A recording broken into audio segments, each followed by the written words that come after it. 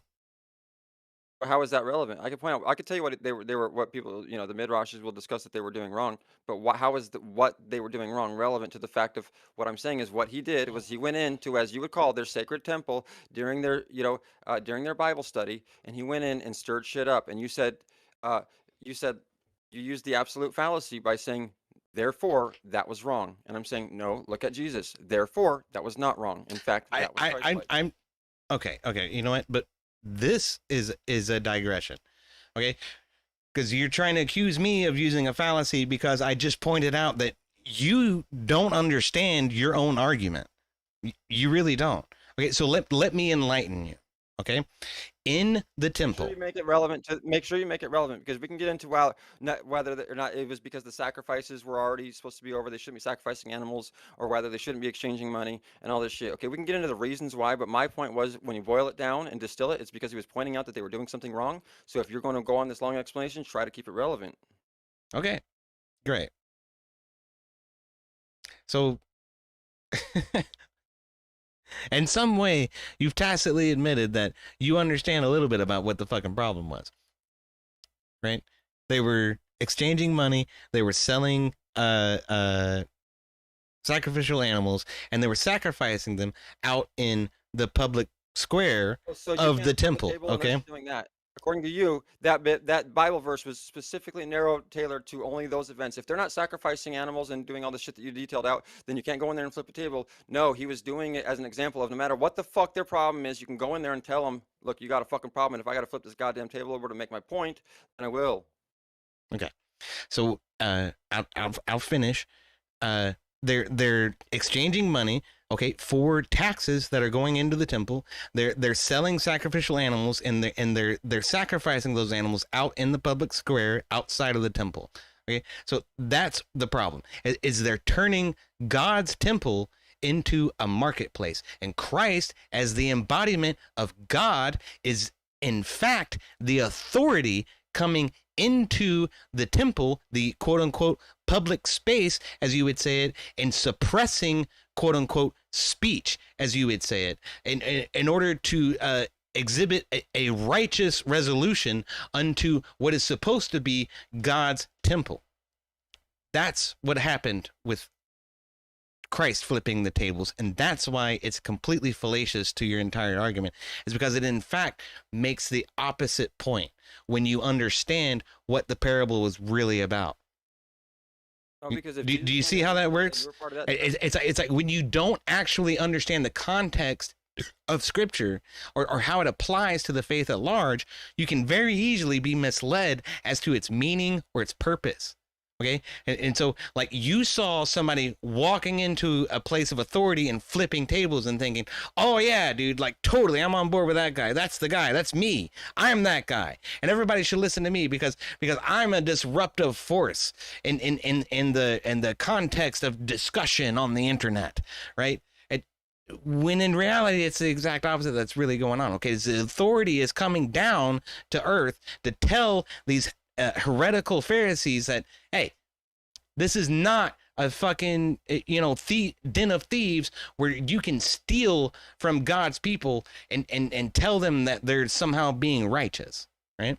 It's the exact same problem that Martin Luther had with the Catholics back in, whatever, the 1200s. I'm not sure how long ago that was, but they were selling sacraments to absolve sin. It's give the church some money and boom, your sins are absolved. That's not how it fucking works. You can't do it that way. The church is not an enterprise for personal wealth. It was the 1500s, as Jared speaks. Thank you, man. It's about spreading the good news and the good word of Christ. And if you don't even bother to engage in Christ's ministry to try to understand what it was he was trying to say, and then you want to come out here and then leverage those principles against us, that's beyond hypocrisy. And so like you calling me in lower class and Abe a hypocrite is the ultimate hypocrisy that I could even begin to imagine. It truly is.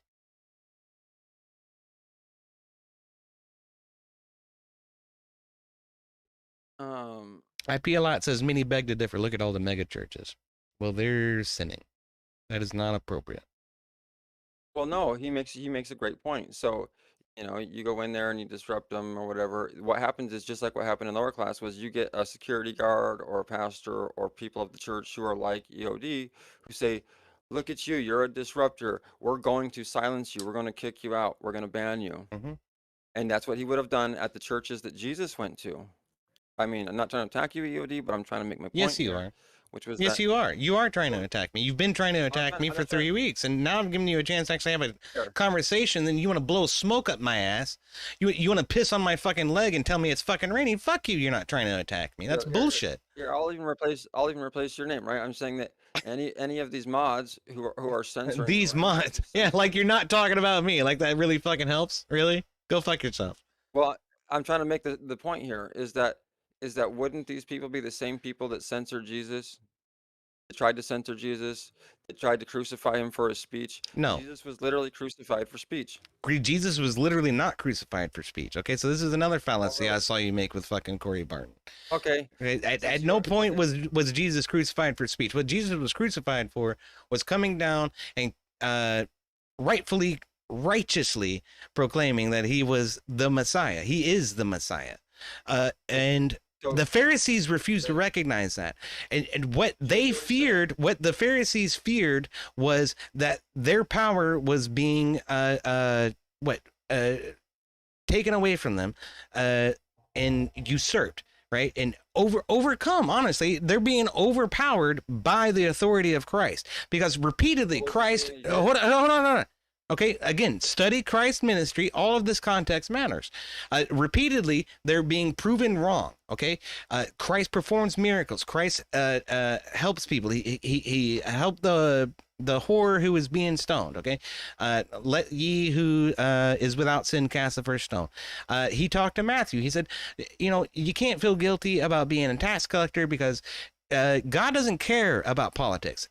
In fact, God is so far removed from politics, it is entirely dependent upon you all in order to determine this stuff. So give unto Caesar what is Caesar, and give unto God what is God's. Okay, so and beyond that, he also went into the temple and flipped the fucking tables and told them they couldn't collect taxes and they couldn't profit off of poor people in order to try to absolve themselves of their sins. Okay. So, for these many reasons, the Pharisees decided ultimately that we got to find a way to get rid of this guy. And so they went to Pontius Pilate and said, hey, we got to get rid of this guy. Okay, he's screwing up our power. We got to get rid of him. It's not because he was some random lunatic on the street claiming to be the Messiah. It's because he was legitimately winning people over, because he was legitimately the Messiah. Right? So it wasn't speech that the Pharisees crucified Jesus for. It was the fact that he was the walking, living embodiment of God. Well, there's 2 points that I want to touch on there, which is that he didn't, abstain the tax collectors as innocent. That's why he specifically sat with the tax collectors and the prostitutes to point out that they were not, in fact, innocent, and that's why he sat with them. Now, beside that point, though, I forgot. Yeah, so I wanted to make sure. What was the last thing you brought up was? Yeah, see, it's like you strike me as a person who's waiting to speak rather than someone who's interested in listening. Well, no, you did a little bit of gish galloping, and I tried to catch the 2 things, and I wanted to let you talk. I talked about more than one thing. Yeah, that's a gish gallop, right? Well, I want to address your points point by point, Of course you do. Because so address this point by point for me, okay? Let's find something. Okay, Let's find something you can yes, focus because he on. was. The last point was, thank you. You were talking about why he was murdered. Sorry to interrupt you, but because I remember now. So crucified. Was, in fact, he was crucified. Yeah. Well, which is another form of murder. He was murdered by the masses. Under the law of Caesar, he was lawfully crucified. Yeah, but you think that if the state does something, it doesn't count as murder. You don't believe the state can murder, and I do. That's one of the differences in us, So he was murdered by the state, and you can call it crucified. And what was his crime? If you ask, I never claimed that the state cannot murder. Okay, to be clear. Wasn't that your? Okay, good. So, and what I'm saying is that if you actually look up the reasoning behind their so-called sacrifice or crucifixion and all that stuff, is because Jesus said, like they said, because he claimed to be God. John 6:66, because he claimed to be God. Or no, wait, that might be How ironic. That's the verse you want to go to. I think I might have misquoted that. That might be the right verse, but it's where they asked him, he said, "Why do you crucify me?" Oh my God. Okay, you know what? Can I just make one point without you fucking interrupting, please? I let you get gallop, man. This whole fucking heresy is just unreal to me. But go ahead, make your point. Exactly why he was. So that's exactly why he was crucified, is because they said, for you claiming to be God, that's heresy, and that's actually punishable by death according to their law. And, so you're saying that according to tradition and history, I should crucify you. No, yeah, you would. I'm saying according to tradition and history, Jesus was crucified for speech, and you cannot deny that. Jesus was crucified because they said that he claimed to be God. No, I did just deny that. I did just deny that. I just explained it to you. Okay, is that repeatedly Jesus performed acts that proved the Pharisees wrong. The Pharisees said, you are not capable of miracles. He performed miracles. The Pharisees said, you are not capable of rallying the people or winning their love. And he repeatedly did that. The Sermon on the Mount absolutely demonstrates that.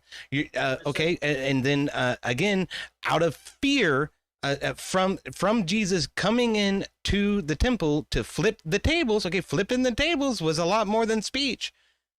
Okay, out of fear from Jesus coming in and flipping the tables and winning the people over and performing miracles, these are things that are beyond speech. The Pharisees went to Pontius Pilate and demanded he be crucified. All right, allow me to clarify. I was John 10:32, right? He specifically asks, I have shown you many good works. Like you said, I've shown you many miracles. For which of these do you stone me? Because you're claiming that he was stoned for his miracles. And they say in John 10:33, we are not stoning you for any good work. They replied, but for blasphemy, because a mere man claimed to be God. Okay, they were going. Did Jesus? Hold on. Did Christ die by stoning before he was resurrected? No, he escaped. He escaped that time, and then they ended up going to Pontius Pilate and having him sacrificed for blasphemy. They specifically tell him, "We're sacrificing you for blasphemy." And if you look up, go ahead and just look it up. Why okay, so what do you think blasphemy means? Does blasphemy mean only speech? It only means speech. If I create a phallic image of a cross and post some queer boy onto that phallic image of two phallic cross and then that imagery, that's not blasphemy. You're getting into nonsense. They specify. I'm not getting into nonsense. Blasphemy goes beyond speech. And I just demonstrated to you. I demonstrated to you at least twice. I'll do it again. All of the acts of Christ are why the Pharisees were scared and why they went to Pontius Pilate in order to crucify him. And I know you can continue to repeat blasphemy, blasphemy, blasphemy, and continue to not understand that blasphemy goes beyond speech. And yet I will continue to demonstrate to you that it does. And that what in fact the Pharisees were scared of was not the speech. It was not what Jesus was saying. It was what Jesus was doing and how the Jewish people in the community were reacting to him. That's really what it was about. It had nothing to do with his speech. It had everything to do with their power being overruled by the walking God on the earth. Okay? Not okay. Yes. So, because if you let me now respond, do I get to respond to that? So, okay, so what I want to respond to that by saying you're just going to say it was blasphemy, and blasphemy is speech. It's not just speech. Hey, dude, I don't know if you're honestly like that bad faith. You gonna let me respond? All right, so if you don't mind, I don't mean to okay, so I'm just gonna go respond. So the Jews, so you're saying like maybe the blasphemy was about him doing, I'm not some other dumb shit, right? And I'm not saying maybe. Right, because I can specify that it's definitely not, because they literally say, because you, right after they say, but for blasphemy, comma, because you, comma, being a man, comma, make yourself out to be God. Okay, so for example, Maryland, for example. So make yourself out to be God.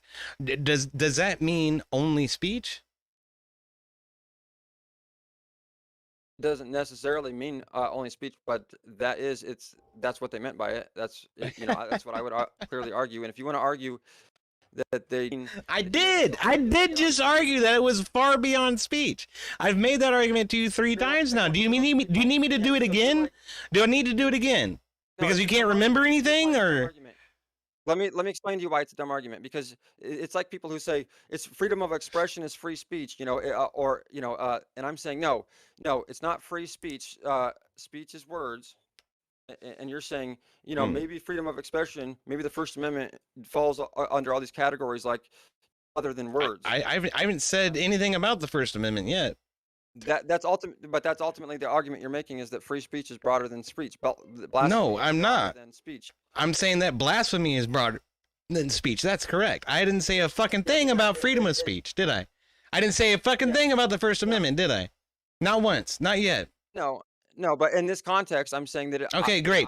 So let's just mark that down as an L for you. Okay, and then we'll move on to the next point. Okay, if so you look at this context, they're saying. Yeah. I He mean, says, "Is it not written in your law? I have said you are gods." It's all about speech. He said, and he's saying, "I said you are gods," and he's saying, "How can you say that I am not God if you're saying that I am God?" It's all about what's been said and what he's saying and what says and what they're saying. It's all about the speech. Read the context of John 10:36 or 30 through 40, and you will see what and where it was said. okay. And that's why he's being crucified. You said at first that the scripture you're citing can be outside of speech, but in this case, it is not. You're saying at first, and the scripture that you're citing is that the Pharisees tried to stone Christ, and he escaped, and the reason they were stoning him was for blasphemy, right? Did I miss that? Yeah, no, not miss that. I did not miss that, so I got that right. Okay, great. So, in that context, okay, the blasphemy is more than speech. So now you're saying that. Say it again. You were breaking up a little bit. Like a lot of that was broken, and it didn't really come through very clear. So say that once more. Why is it specifically speech? Yeah, he specifically says, "Not written in your. I have said, ye are gods." And then he says, "If it is written in your law that I have said ye are gods, then how can you stone me for me saying that I am God?" This is all about what was said, what was written down, and what Jesus said. Okay, it's a section about speech. And the reason I'm bringing this up and why it's so important is because Jesus was not crucified for any miracles, for any crimes, other than blasphemy. Claiming to be God is what they said. Okay, and so and the point is that he was killed for speech, and they had laws against that shit. And even if here, Yodi, let's just so we don't throw the baby out with the bathwater and lose ourselves in this debate on the semantics. The Jewish law was clear. If you claim I don't give a shit about the Jewish law. None of that matters. No, the reason is Jewish law it does matter is because, as you know, they were the ones who ultimately had the Romans crucify him. They were in charge. They had the power. Okay, so let's go to John 10:38. Okay, but if I do them, even though you do not believe me, believe the works, that you may know and understand the Father is in me and I in the Father. That's more than speech. So even in the scripture that you're citing that says it's only speech, Christ asserts that I prove I am the Father through my works, which are beyond speech. So in fact, by trying to disprove the point that I'm trying to make to you, that blasphemy extends beyond speech, in terms of the Jewish law at the time, Christ demonstrates that I am the true Father through my works, which is beyond speech. So like through your own attempt to disprove my point, you've actually proven it even further. So thank you for that. Okay, allow me to respond then, because I think that this is actually a red herring that we've both been on, which is the fact that, like I said, if you look at the Jewish law, blasphemy was punishable by death. Claiming to be God through speech was punishable by death. Again, you're cherry picking. He was killed. You're not thinking. Okay, so this began with specifically how the Pharisees dealt with Christ in Nazareth. Yeah, but yet. Somehow now you've extended it to, okay, so this is what Jewish law says about blasphemy. No, I'm saying right? that I think it's clear. So it's like I can't win on this point, so we're just going to expand the arena enough so that my interpretation is wiggly around enough in order to sort of suit my purpose, right? Like that's the game you play, man. So you know how bad faith you are, dude? How bad faith am I? How bad faith am I? You just completely usurped the second half of your own fucking citation in order to try to prove a point to me. And when I go and I look it up and I say, "Oh, well, here's the part you missed." You're like, well, that doesn't matter. What it says in Jewish law is, I'm sorry. Both of those. I'd be happy to answer any of this if you would actually allow me to at some point. Man, if you can actually stick to what the fuck is going on instead of bouncing around like a ping pong ball in a cardboard box, like that would be fucking fantastic. But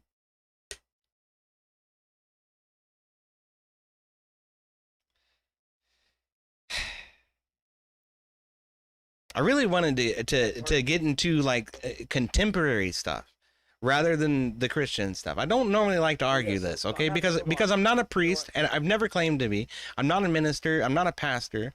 I'm not some authority on Christianity.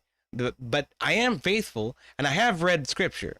And I feel like you're not giving scripture a really good faith interpretation. Instead, you're looking for gotchas in order to support your conclusions instead of trying to actually interpret and understand what it is that Christ taught and what the church teaches, right?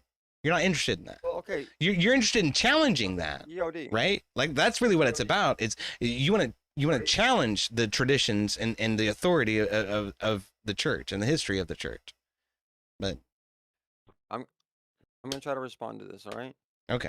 So let's take out because yeah, the whole gotcha thing. That's what I'm saying is actually the red herring. Because we can argue about so whether or not. I'm sorry. Go ahead. So we can argue. Well, yeah, exactly. So we can debate about whether or not Jesus specifically the blasphemy that they meant. And again, I'm not going to try and trail down that because I'm saying that that becomes sort of an argument in itself, right? That, like you said, that could probably people have may or may not argue about. So what I want to say is that in order to clear up the waters a little bit, all right, I'm saying that even if we just take the actual statutes that they were claiming they were going to crucify him for, blasphemy in that case, right? For claiming to be God in that case. That case, let's just say, or I mean, let's just take that. I'm sorry, I don't even want to muddy the waters or poison the well. I'm trying to get it back on good faith grounds. Let's just say it's not even Jesus, right? Let's just say that Marilyn or something like that, or anybody was living back then, and they claimed to be God with their words. According to the Jewish statute, according to Jewish law, that would have been punishable by death. Okay. And what I'm saying is that they had laws against this speech. Even if Jesus had never performed a miracle, had he come down and just said, "I am God," that would have been punishable by death. Okay, and I'm saying that I feel like you would have, or people who are for suppression, or people who are okay with that blasphemy laws, saying you're disrupting, you can't come into the church. This is Bible study, and actually what you're saying is so far out of line that that's punishable by death. Okay, you're worried about a mod kicking you out of chat. You know what I'm saying? These motherfuckers will straight kill you for this shit. Okay, so which mod has ever justified their actions to you in that way, right? Like that's just a complete extreme interpretation of what mods are doing in YouTube chats. It's just completely beyond the pale, man. Okay, so let's bring it back to that then. So this is how let's bring it full circle then, which is if we can agree that they were crucifying people for speech, whether Jesus or not, right? Okay, I don't agree that they were crucifying people for speech. The Romans crucified people for being thieves, for being murderers, for being general criminals. Okay, crucifixion was just the order of the day for capital punishment as far as the Roman Empire was concerned. The Pharisees were interested in putting Christ on a crucifix. What they were interested in is getting him out of the way, right? Because again, it was their power that was being challenged. It wasn't about him saying he was God. Okay, and so the Pharisees and the Jewish law did not say that crucifixion was the punishment for blasphemy. They said that stoning was, right? Right. And so Marilyn being a false prophet and not in fact challenging the authority of the Pharisees would have been stoned, not crucified, right? Oh, you know what? Well, actually, I would have to look up if the definition of, let me see here, just real quick so we can get on, so I don't have to ask you what. Okay, so while specifically means. If crucified specifically means nailing them to a cross, then of course, then no. I meant crucified as more of like, you know how like you can. I just meant, you know. Oh, you just meant what you meant, which is exactly what you meant when you said free speech, right? Let's go ahead and try to get you to define that while I go to the bathroom really quick. What is free speech? Oh, so okay, so there's a few types of free speech when we discuss it, you know. There's a few layers of it. So there's unlimited free speech where you can say anything because through words. Now, when I say speech, I don't say speech is like, you know, what colors you wear or what car you decide to drive or what picture you hang up you know, unless it's maybe like satire. But what I'm saying is speech as actual words, right? Um, so the written word or the spoken word, I want to stick with that. And there's unlimited free speech, which is saying whatever you want, violent speech, you know, obscene, all that stuff. Then there's what the law interprets as restrictions on speech. And the Supreme Court has done a whole list of cases that kind of set the precedent for different types of what they consider to be free speech, you know, such as inciting words, violent words, or words that incite violence. But what's interesting about that is that this is actually overly generalized, because if you look at the case that is foundational for inciting violence, the standard for that comes from Chaplinsky. It's like something like the 1960s, maybe 70s case of Chaplinsky versus, I think, United States. Chaplinsky was like a Mormon dude or something like that, and he was on the corner handing out pamphlets. The cops made him leave, and he called one of them a damned fascist. And because he called the cop a damned fascist, the cop arrested him and charged him. He was convicted. He took it ultimately up to the Supreme Court, and the Supreme Court upheld the conviction that Chaplinsky was not allowed to call the cop a damn fascist, because that was inciting violence, because the cop would likely punch Chaplinsky in the face. You realize, think about what I said. It sounds so unreal. That's inciting violence, calling cop a damn fascist, because the cop might punch you in the face. Well, here, So, I mean, okay. I'm familiar with Chaplinsky, and I'm familiar with your argument on this. Okay, and I'm familiar with the forced doctrine ruling and the revisions that occurred decades afterward. Okay, when do you think Chaplinsky happened? When do you think that ruling occurred? Let's touch on that for a minute. I know it's greenlit. It's like I was thinking like the 60s or 70s, right around the civil rights era, but I know it's greenlit by case law still. It's still good case law. It was 1948. Okay, but in the debate with Corey Barton, you claimed that it was Civil War times. So like I just want to put that into perspective. But if I said Civil War, I meant the Civil Rights era. Yeah, because there was no case law obviously done, or maybe there was. And even still, it was 48. It was kind of well before. It was well before the Civil Rights Act and that whole kind of movement really started to gain traction, which was the late 50s, which would have been a decade later. But okay, so fair enough. In any case, okay, I heard you say that this is what these people think free speech is. This is what this form of speech is, and this is what that form of speech is. But I didn't hear this is what Steelman thinks free speech is. So like, let me reiterate the question: what do you think free speech is? Well, I was getting so there's the three layers. There's, you know, unlimited free speech, what the United States government allows, and then there's what the additional layer on top of that. There's three layers, right? Right now we have you know, what the private entity allows. So this TOS is the third layer, for example, of that speech. So like you can't come on YouTube and say things that violate TOS that the United States government allows, right? Mm-hmm. So that's a third filter. So there's layers to the speech. Now I can't violate TOS on this because then we all get banned, all of our speech, right? So to be clear, like speech is an ambiguous ideal that has three layers, and depending upon the context of where and why and how you're speaking, one of these three layers of free speech applies. Well, there's actually, and then you can say there's four layers if you have like a host that then obviously adds it's even more ambiguous layer of filter.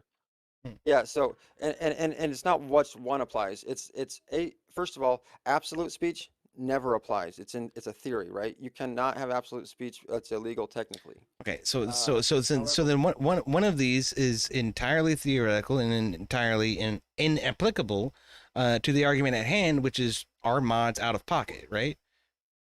Well, no, it's not because you can. How is it not? How is it not? This is not something that can ever be achieved, right?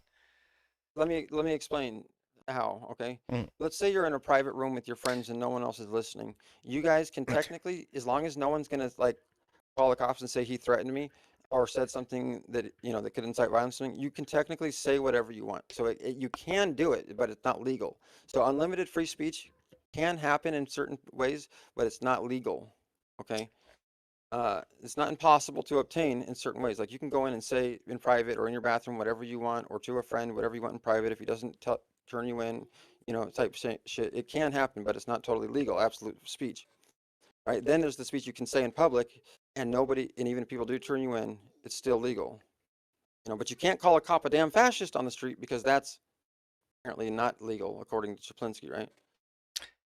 Well, according to you, it is, and according to SCOTUS, it is. So. No, it's illegal. SCOTUS said it's illegal to call a cop a fascist, right? No, I think you could very easily challenge that in court. Oh, but Chaplinsky did challenge that in court, and the Supreme Court upheld his conviction.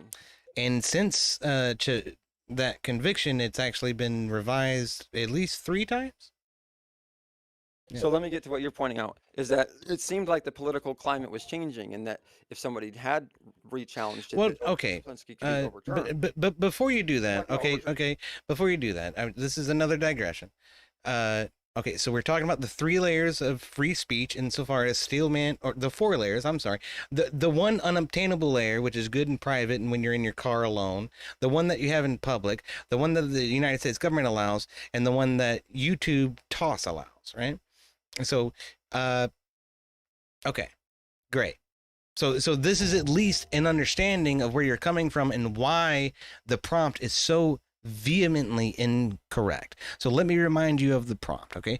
It is that when a citizen invokes symbols such as the United States flag, Abraham Lincoln, the Marine Corps, and Jesus while hosting an open debate forum, they have an ethical duty to protect the same speech which the First Amendment protects, even if they are not legally required to do so.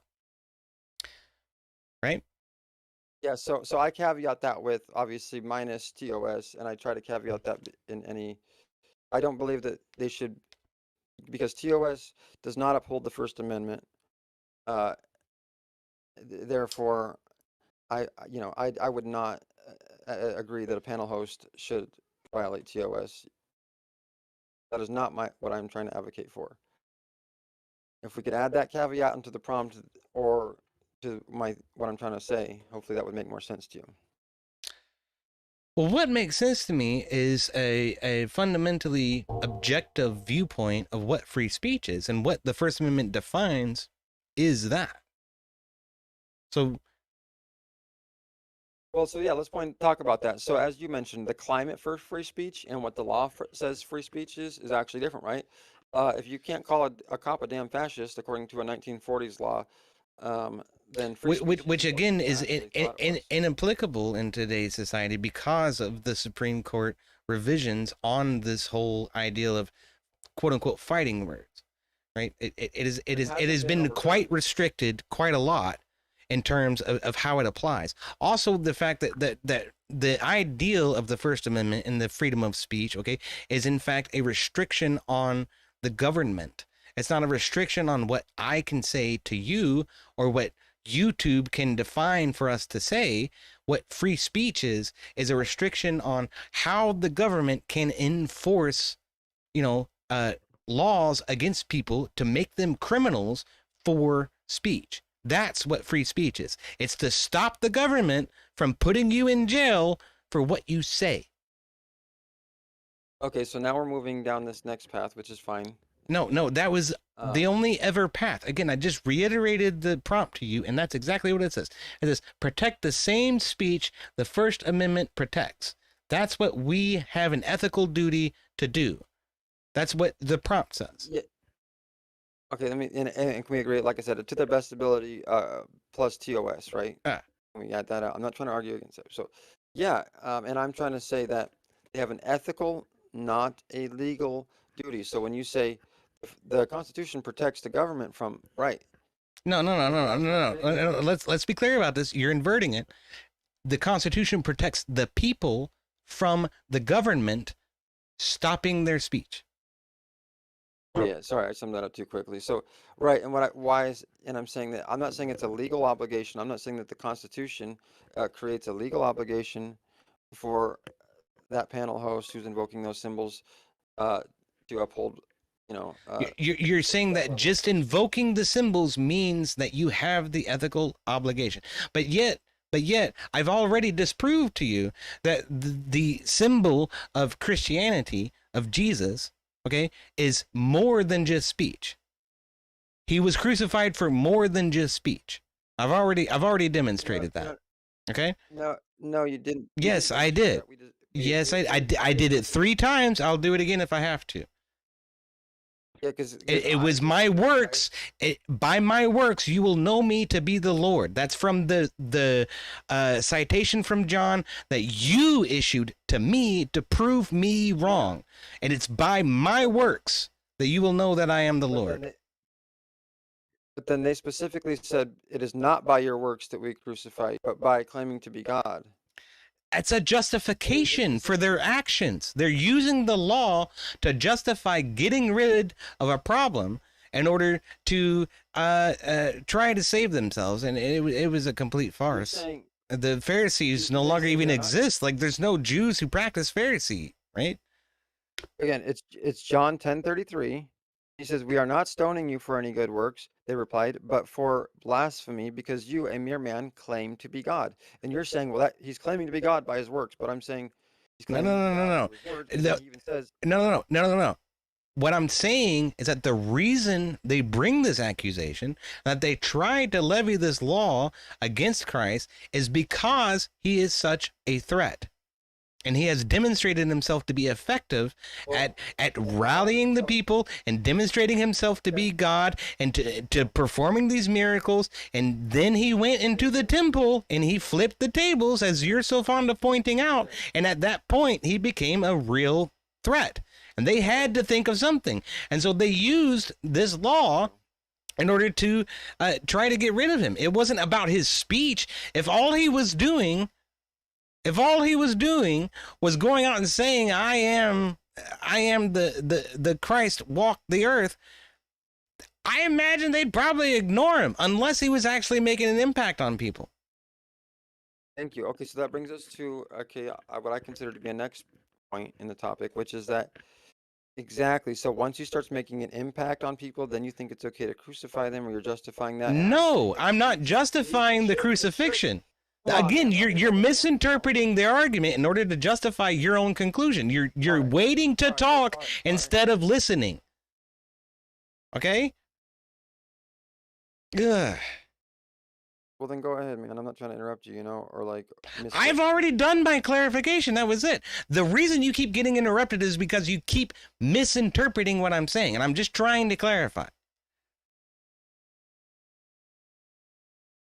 Well, can you clarify that? Because I didn't get the clarity in that. Okay, great. Let's do it again. Okay? Christ performed miracles. Yeah? Oh, okay, that's the story, sure. Christ rallied people. He talked to sinners, and he told them, through repentance, you will find salvation. And they began to follow him. Yeah? Yeah. Okay. Then he went into the temple and he flipped the tables and he said, you will not make a marketplace of my temple. Yeah? Okay. Then the Pharisees tried to stone him and they settled on crucifixion. Yeah? So those things are all related. Those are dominoes tipping over. And what the real problem was Christ was a threat to the Pharisees' power. It wasn't his speech, it was his actions is why he was crucified. Okay, can we, even if, I know you're going to say it was his actions, you just said that. Okay, I got that. Thank you for helping me understand what you're saying again. And even though I might say it wasn't his actions, okay. Right, because any lunatic walking down the street in Bethlehem saying, I am the Christ the risen, would have gotten fucking crucified by the Pharisees, yeah? So that's your claim. That's your claim. Is that the Pharisees were calling on Pontius Pilate to crucify people all day long? Right? So my claim is that that was the reasoning. They said not for your works, but for your words. And whether or not that's, you can say, but they would, even if you walked around and said that, you wouldn't know that. I'm agreeing with you. I'm saying let's agree to this point, because we can disagree on whether or not, but we can agree that it was because he was making a disturbance. He caught the eye of them, and if had he not actually gained Making a it- following, even if he was doing miracles, if he was doing miracles in secret and nobody was finding out about it, he probably would have never been crucified for that, right? Maybe Agree not. with that. Maybe not. Right, so the point is, he was stirring up a crowd, he was getting a following, and he was becoming a threat. Mhm. I can agree that that was one of the main reasons that they would then say, let's crucify this dude, and let's find a reason, and if blasphemy or miracles or whatever reason we can come up with, right? So, well, and that brings us to this next chapter is when we silence people because they're becoming threats to our word or what we're trying to preach or teach, or then I'm saying we're doing exactly what they did, right? And those are the people that we shouldn't be suppressing. Those are the people that we should be embracing. We should, because if they're a threat to our establishment or whatever, we should be saying, how is this idea, how is this person a threat to our establishment? Let's this is what the debate panels in the panel is all about, right? Is let's come to a consensus. Let's talk it out. Let's put your ideas on the table. Christ is not. Christ is not. God is not a person to be trifled with. Okay. Can you agree on that? Jesus says. Can we agree that the God of the Hebrew Bible, or the Torah and the Old Testament is not a God to be trifled with? Yeah. I'll say the God of Jesus, yeah, the Father of Christ. Mhm. We'll leave it at the New Testament Father. Sure. Yeah. And so when God embodied Christ and came to the earth to create a new covenant, okay, and he saw the Pharisees in the open courtyard of the temple sacrificing animals and collecting taxes from the poor Jews of several lands about. Okay, they had economic exchanges happening inside the temple. He was livid. And he came down on them with the full force of his capabilities and said, you will not do this in my temple. You will not bemoan faith in me and faith in your brother in order to somehow make a personal profit. This is not what worshiping God is about. I am suppressing your speech by the authority of the Lord because this goes against my teachings. See, now he wasn't suppressing speech. You're equating. Yes, he was suppressing speech. See, you're equating actions to speech. That's like some new age snowflake shit. Like that's some new age stuff like shit. It's new age stuff like shit, you guys. Fucking clip that. Words are speech. Words are speech. What words was he suppressing? What words was he suppressing, dude? You're calling something other than word speech, aren't you? Okay. So as an American, and I appreciate that you're also an American, yeah?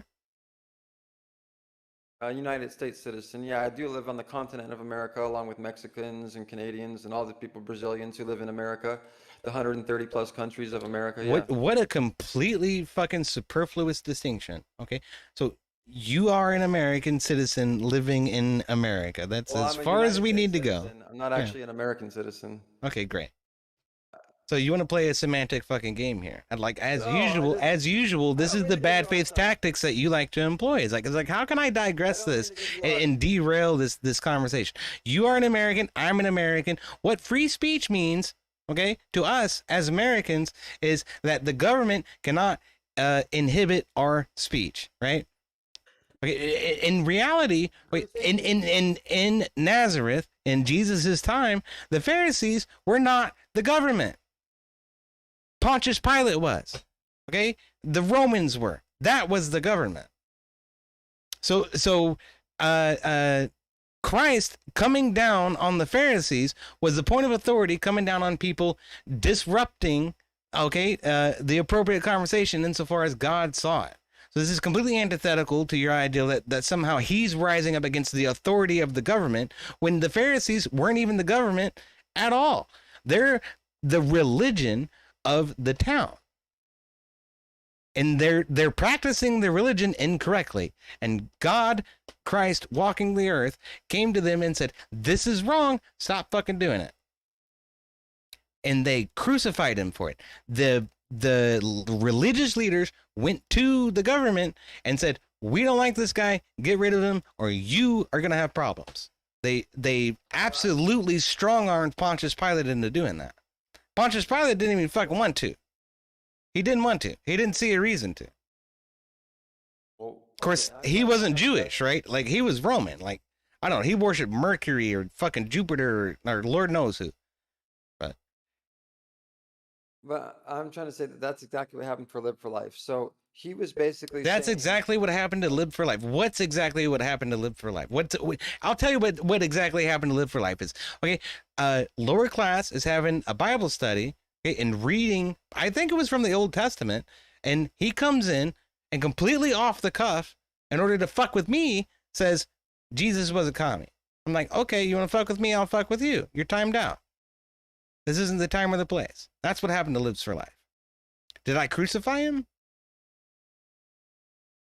yes. Okay, so like that's where you're completely fucking wrong. I didn't crucify him. I timed him out. Okay, he's still alive, and he's still free to go wherever he fucking wants to say whatever the fuck he wants to. He's still free to come back to Lower Classes channel, as far as I'm aware. I don't think anybody banned him. I didn't ban him. So, like, it is so far beyond crucifixion that to even attempt to compare it is fallacious. So here's why I want to compare it, if I get a chance. So I'm talking about how our forefathers discussed these rights, right? And as these like sacred gems that if anyone tried to encroach upon them at all, that they were the enemy and a tyrant. That these sacred gems that we cherish, these rights of our liberty, and these that we should cherish this to the point where we covet it, and again, any encroachment upon this sacred gem is war, because that's the footstone and the stepping stones of tyranny and the death of a free republic. And it's our job as the men, and that's what I'm saying, it's our ethical job as the men who represent the influencers of the panelverse, who are going to sit there and say, we have the stars, the stripes, we vowed to uphold these rights, and we're invoking this Christianity thing where we're going to love our neighbors, and we're going to understand that Jesus came with a message that he was crucified for, and that we're supposed to treat people a certain way, and embrace people a certain way. And on top of that, we're in this panel verse where we're open Discord, which means we're open to scrutiny. We're open to debate. And we're not like Kel or some dumb fucking little 16-year-old girl or whatever. We're men. Half these guys went through the military and they're supposed to be like war dogs, devil dogs. Like, oh yeah, you guys are real fucking tough. When someone says something, it makes you guys fucking collapse. And I'm like, no, we should be able to withstand any words. And that's where I get into unlimited. At what point did anybody collapse? At what point did Abe Dinkus collapse? Because that's the only fucking Marine, I'm certain of it. Oh yeah, well I'm glad to hear that you're not, because I can't tell, like who's in that Marine Bro club anymore. So yeah, maybe you're not, but yeah, okay. And I don't know if lower classes or whatever, but yeah. So Abe obviously then would be, and I'm saying that he, I don't know why he lets. So yes, Abe Dinkus is the only Marine, That's for sure. I thought there was like a bunch of Marines. I thought, okay. I don't know That's if lower good. class is lower class not, or ex-Marine or ex-military or whatever. Probably, I don't know if he is. Do you know? Keep digging that hole. Keep on digging. Well, do you know if lower class is? Oh, either way, yeah. No, as long as I get to dig that hole, yeah. So it was all false flag operations, anyways. All these Marines and stuff like that, they're a bunch of wimps. Actually, my brother was a Marine. When he got out, he said that the Marines are a bunch of wimps. He said that you could do laps around them. And you know, as soon as they get back home, all they do is cry that they're not being taken care of, right? So they're supposed to be big tough guys, and then they want to go kill people, but then when somebody next to them gets killed, they want to sit there and cry about it and shit too. They want to make this big fucking deal. But then when, you know, the so-called enemy that they're supposed to love, if something happens to them, then they laugh about it. You know, when Charlie Kirk gets hit, then they say, "Oh, don't laugh when somebody dies." But if he was a Taliban, then they'll fucking laugh about it. You know what I'm saying? These guys are fucking hypocrites. That's why they wear dog tags, because they're fucking nothing but animals to be used for. Okay, shut the fuck up. All right. Your brother was a Marine. When did he serve? What's that? I said, when did he serve? Oh, dude, I'm not, you know, he's not proud of it either, dude. The Marines are fucking idiots. I didn't ask if he was proud of it. I asked what years did he serve? Oh, I mean, I'm not trying to get into like his details. Oh no, I don't want to dox myself. Oh no. I mean, it's really relevant to the conversation, you know. Okay, yeah, no, it is kind of relevant because you're making claims about Marines as a class of people, and you're saying that they laugh at war, and then when somebody like Charlie Kirk dies, they want to cry, and then like somehow this makes them weak people or evil people. Like what you will shut the fuck up and listen, or I will kick you the fuck out. Okay. Go ahead and kick me off, you little bitch. I don't give a fuck. I'll fucking leave my goddamn self. You know what I'm saying? Then get the fuck Go out. ahead and use your power, tyrant. Get the fuck Go ahead out. and use your power, tyrant. Get the fuck out. Power tripping tyrant. I'm not gonna leave, man. I'm sorry for calling you a bitch. I'm not trying to like be mean and. I'm sorry to call you a bitch, but I think you're a fucking tyrant, and I think you're a bitch, right? Well, no, I don't think you're. Yeah. Okay. So here's the fucking reality, Steelman, that you don't understand, is that in war, okay, shit gets fucked up, and sometimes you got to come up with some fucking dark humor to try to deal with it, right? I don't even think I can talk about some of the stories that I've heard, but I know, you know, several Marines. I've served with Marines on Air Force stations, and I know some Army people, and I know some Navy people, and there's some Army people and Navy people in my family. Long history of military service there. Okay. And Abe Dinkus is an extremely honorable person. He really is. He's one of the most patient people that I've ever actually encountered on the internet. Like, I find it frustrating sometimes because I've argued against him, right? On Grid's panel and on a couple of other things, and usually it's some bullshit argument. It doesn't really matter a whole lot, but he is so capable of making some poignant arguments. It's very disappointing to me to see when he just sits there and says nothing, because there is so much discongruity going on in the fucking chat that he doesn't think it's apt or wise or helpful or contributive in order to try to jump in and interrupt. Like he's man enough to realize that, you know, maybe I just need to step back and let what happens happen. He's really good at that. I think he's better at that than I am too. Honestly, I think he's a better arguer than I am. But to sit here and placate him, okay, and mark him as some kind of heretic, and then to disparage Marines in general, and say that they're somehow evil, or they don't want the best for the country, or for the people that they're attempting to defend, quite frankly, right? Like in the Middle East, you know, we did our best to just take care of people. They didn't make it easy. The terrorists did make it easy, because they'll hide in and amongst the innocents, and they're doing that in Gaza right now. And all of this is completely fucking irrelevant. So I'm not really going to entertain a response on it. But it's not an easy place to be, and it's not an easy occupation to hold, and it's not an easy oath to take. You know, there's part of it that we often like to forget. It says, I will defend the Constitution against enemies, both foreign and domestic. Okay?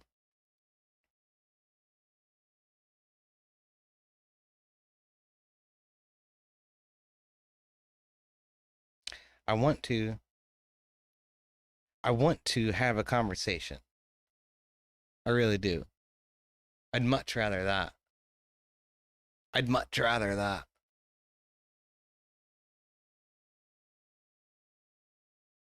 But time and time again, Steelman, you've demonstrated that that's not what you want.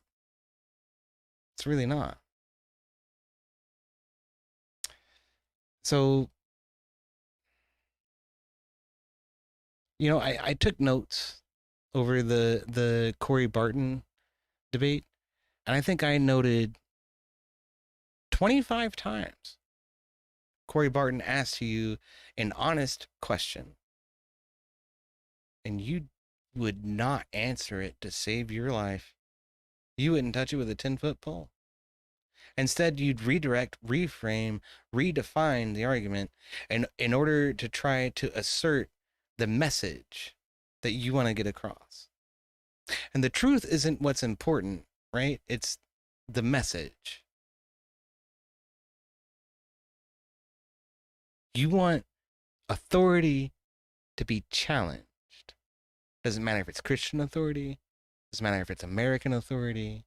Doesn't matter if it's the host's authority or the mod's authority. Anybody with authority, you want them to be challenged. That's really what it's about. What free speech is, that doesn't matter.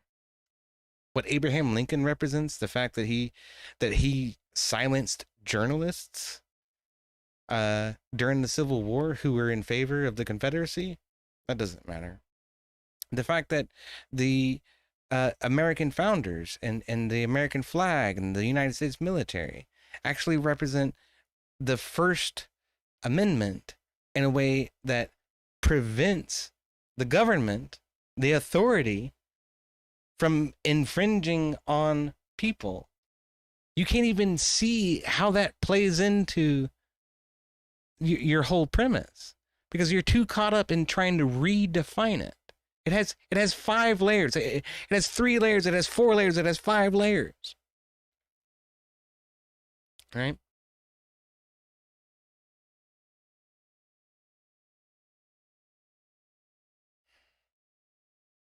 The fact that Christ, in fact, was enforcing his authority on the Pharisees completely fucking escapes you when you see him flipping the tables. And the fact that open panel doesn't mean that you have a right to attend. It means that the discussion hasn't been predetermined and the guest list hasn't been pre-made. You think all of these things give you a right to do and say whatever the fuck you want, no matter how disruptive, no matter how unethical, frankly, or insulting it might be to someone like me, or Abe, or lower class, or Emmet. I cannot believe you said that to Emmet earlier tonight, man. I cannot fucking believe it. It was an artistic choice to be an hour and a half late for an hour-long debate, and all the while you're stringing him on. Just watch some of my content, bro. I'll come on. Watch this video. Watch this video. Go back over the arrest. Keep talking about me. Keep talking about me, bro. I want you to keep talking about me. I don't even want to show up. I'm not even gonna give you the glory of my presence, but I want you to keep talking about me. All of this just bleeds down into one singular conclusion. Your only purpose is to disrupt for the sake of clout. for the sake of clout, so that people can understand that you matter somehow. Right? Isn't that right?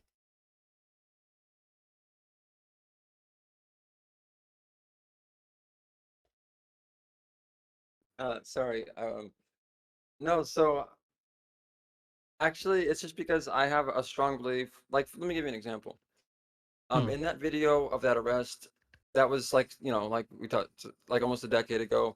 That was before like internet, I mean, not internet, but I was gonna say like YouTube videos of, body cam were really famous. I think they were just starting to get famous maybe right around that time. I don't know, but my point being. There you go.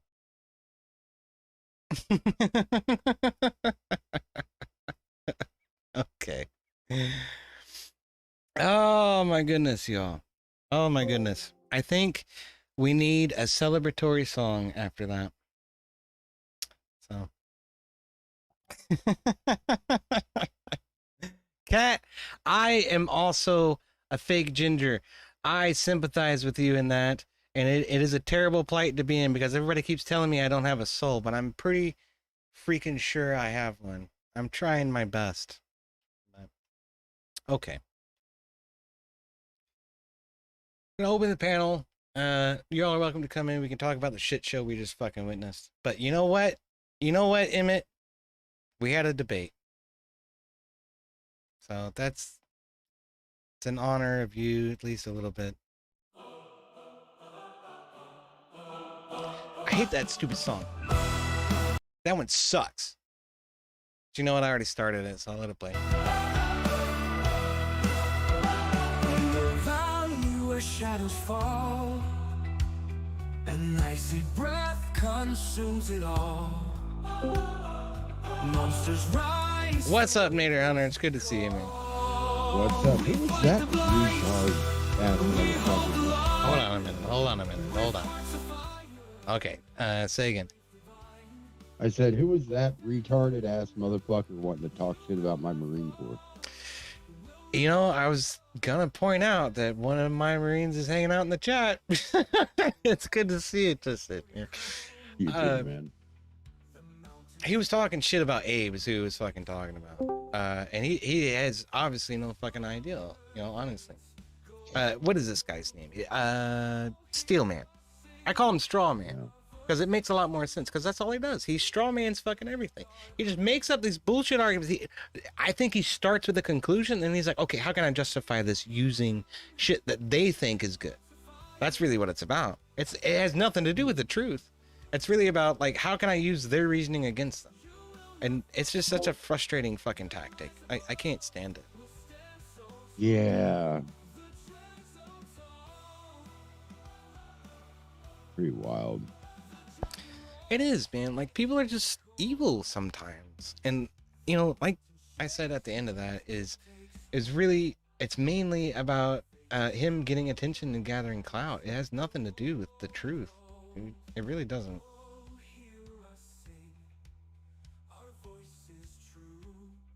Well, not to change the subject, my left butt cheek really hurts tonight.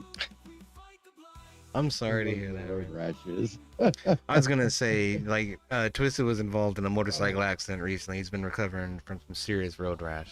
So I hope you're feeling better, bro. Oh, it's Got any ointment? healing.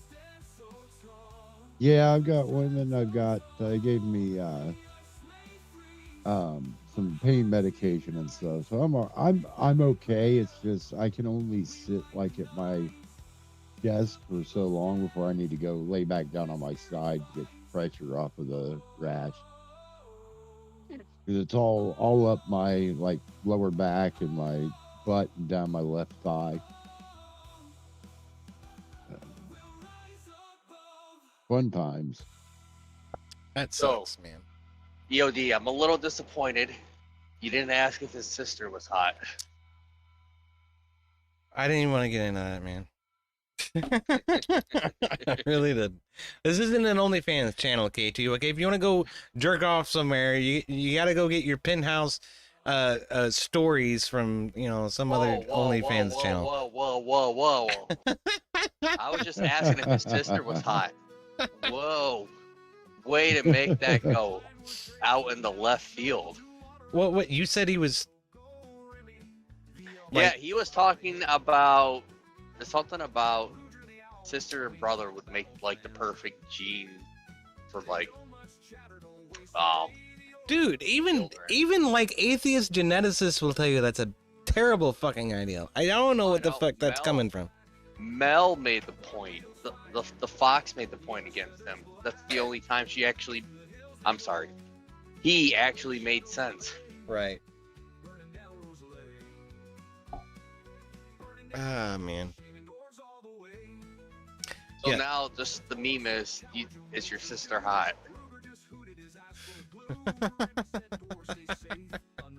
The funny meme. Yeah, I missed it all. All I know is I came in to hear him like talking shit about Marines and stuff. Yeah, that was the peak of my tolerance right there. He tried to characterize Marines as these fucking evil people. I'm just like, So do you think his brother was actually a Marine, or was he just making up shit? Of course not. Probably not. It's such an easy and innocuous question to ask. Okay, is when did you serve? When did you serve? If it's your brother, you know when your brother like served, right? You know when your brother fucking deployed to fucking Afghanistan, right? You would remember that. That's not something you forget. How come he didn't have an answer for that? I served in the Air Force from 2007 to 2011. That tells you absolutely nothing about my career. Not a fucking thing. Except when I was in. That's all I wanted to know. Couldn't get an answer. Did not serve. That's a complete fucking lie. Half the shit that comes out of that guy's mouth is a lie. I'm convinced. None of it has to do with anything. He continually claims, oh, well, I might start a channel someday. And yet you hear him snickering, and often he's muted and is presumably doing something or talking to somebody. Maybe it's his kids. Okay, fine. Yes, the guy has fucking kids. But it, just as he's also got this big backdrop and, these fucking Guy Fawkes masks all over the place. It's a lot of effort to put into a camera backdrop if you don't have a channel. All of it's lies. It's all lies. In order to garner some type of, fake fucking, I don't know, empathy is what it is. That's honestly it. I was trying to find out where you guys were having your conversation because I wanted to have a little word with him. I know. That's exactly what he wanted too. That's exactly why I banned him before he had a chance to do that. Because before he came in here, he was like, "Well, make sure to bring K2 and whoever else was hanging out, Agrolopoulos." He was here a second ago. You can come back, Agrolopoulos. If you want. Had the conversation with him than about him because I don't know what he wanted to talk to me about. I don't think your distraction. I don't think he has any idea about anything. No, he definitely does not. And that's it. It's a distraction. He would much rather be in a panel with a group of people than just one-on-one with somebody who knows how to call him out for his fucking bullshit. So I wasn't gonna let that fucking happen. Especially with the way he just fucking completely dissed both me and Emmet tonight. That was ridiculous. It was ridiculously disrespectful. And then he had the fucking gall to come out and say it blatantly. I don't have any respect for you or for EOD. Fuck both of you people. What do you think is gonna happen? And he just disrespected all Marines, so right. Well, not just Marines. He was kind of disrespectful for all branches, but yeah, specifically picked Marines for some reason. Which is the stupidest fucking thing to do. It's the stupidest thing to do. There's no basic training which is harder. There's no PT standards which are higher, and there's no one who's more dedicated to, blood makes the fucking grass grow. Like Marines are essential. He was just trying to trigger. Yeah, that's it. Yeah, I suspect that's right.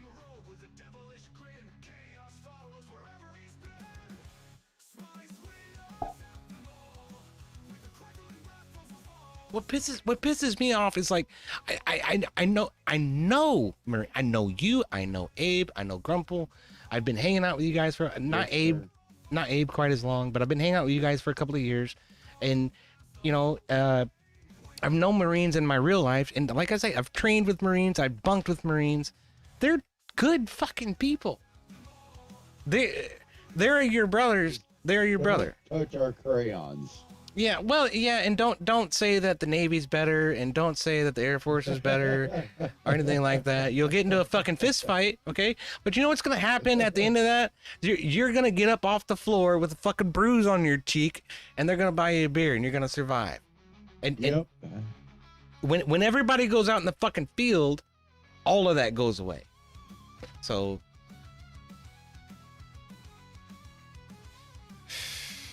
Level 4 Lobster says Navy is better. He's picking a fight. Nobody's worse than the Navy versus Marines. It's true. 5,000 men on a ship with a dude they call a rear admiral, and they call each other seamen. Just saying. Yay. Okay, Marilyn, that's enough for tonight. Okay, we'll see you tomorrow. Thank you. All right. Oh my goodness. I swear, I feel like Marilyn and Steelman are literally like the female and male version of the same person. I really do. Maybe they're black guys. Yeah.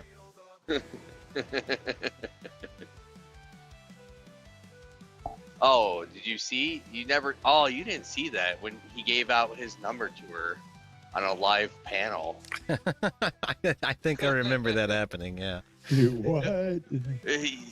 Twister, yeah, you didn't see that. He actually gave his number out on a live panel. Abe had to go in there and make an edit, yes. You know, if you're dumb enough to do that, if I were Abe, I'd have said, content's content. Well, I'm not sure what YouTube's policy is on personally identifiable information, but on Discord, if you offer it up yourself, there's nothing wrong with that. So, well, I think if you offer it up yourself, it's on you. It should be, yeah. It's all. This is what's so fucked about TOS, right? Is people will. We got Agrolopolis hanging on. He's good people. I don't know. Yeah, he's good people. Shut up. I'm joking. All right. What was I saying is the thing about TOS is it changes every fucking day, right? And it seemed like for years under Biden they were changing it every other day specifically to try to catch fucking as many conservatives as they possibly could, right? Like, oh, you said goy, we're getting rid of you. You said something about, Hitler, we're getting rid of you. This, that, and the other fucking thing. I don't know, man. It's just insane to me that for a decade or more, right, right-leaning people have been persecuted on every single platform imaginable, and yet this guy has the gall to come at us and say, like, you guys are being pieces of shit because you're paranoid. Like, go fuck yourself. What was the gist of it? What started all the shit? What happened? All right. It's kind of a long story. He's been spurging for a long time. Okay, I'll tell you that. But the initial event was that I was in lower classes chat. Lower classes having a Bible study. Okay, I know you're not into that kind of thing. But the last thing that I would expect you to do is to come into chat during that Bible study and say Jesus was a commie, just to stir shit up. Oh no! I mean, I'm not religious. I'm atheist, but I'm not gonna do that. That's just rude. That's just no. Exactly, it's disruptive. How would you do that? Exactly. Yeah. So I timed that person out. That was Lib for Life. You recognize Lib for Life? That he's been around some of our circles on Twitch for a little while. Familiar. Yeah. Yeah. Name sounds familiar. So as somebody. The ambassador Brew just still fucked up. I'm sorry, I was talking to myself. That's okay. Anyway, like I tried to explain that to him. I'm like one of his claims was that I just arbitrarily decided to get rid of that person because we were talking about God and he said Jesus was a commie, so that needs to be fucking met with the full force of rebellion. It's like, you don't know that person, do you? And he's like, no. I wanted to get to know him, though. I'm like, okay. I do, and we have a back and forth all the time over whether or not liberals are commies. And that just wasn't the time or the place to fucking engage in that hogwash. It wasn't about inspiring some grand divine revelation about Jesus being a fucking commie. It was about fucking with me. Well, you picked the wrong day, and you picked the wrong time, and you got timed out. So, darn. Yet somehow, that's abandoning all the principles of America in freedom of speech. That's the essence of the argument. And he feels he's been crucified, in a manner of speaking. No. That's exactly what he fucking said. Yeah, I kind of try to believe that's not like, literally what he thinks, but maybe it is. Man, I don't believe a word that comes out of his fucking mouth. I don't. I think all of it is bullshit in order to chase clout. I really do. Well, and he's been doing this shit for a long time. I mean, this was like 6-8 months ago, and when Anson had his channel, it was chairman of the board, and Anson pulled him, and I think it was like me and Beth were all up there, and he started going on about Jesus was a mushroom, and the only way to see Jesus is to take mushrooms, and he's been doing that take for a while, but just jumping in and calling Jesus a commie, I don't know, man, that's kind of new-ish. Oh, no. That was Live for Life did that. And Steelman was fucking livid about it. Steelman got fucking livid because I timed that guy out for like, I don't know, 12 hours or 24 hours, something like that. I was like, just go away for now. Come back later when we're doing a political discussion and then we can engage with you. But not right now. Well, it's not even about the statement. It's about how the rudeness of the statement when it was at a Bible study. Right. I would never approach an environment like that and start a religious argument with somebody. Is this where Steelman gotten his hatred of mods? Is that why he's been talking all this shit about mods? I'm the mod he hates. I'm the fucking mod he hates. So, okay. So he's just referring to you when he says, shit about mod. I'm one of them. Are we not men's another one? Are we not men times people out for being simps sometimes? Just because he thinks it's funny. It's like, he times them out for like a second or 10 seconds. Maybe a minute sometimes. It's like a shut the fuck up, It's not like I'm gonna chop your fucking head off because you like boobs, And see, but EOD, I'm always simping for you, baby.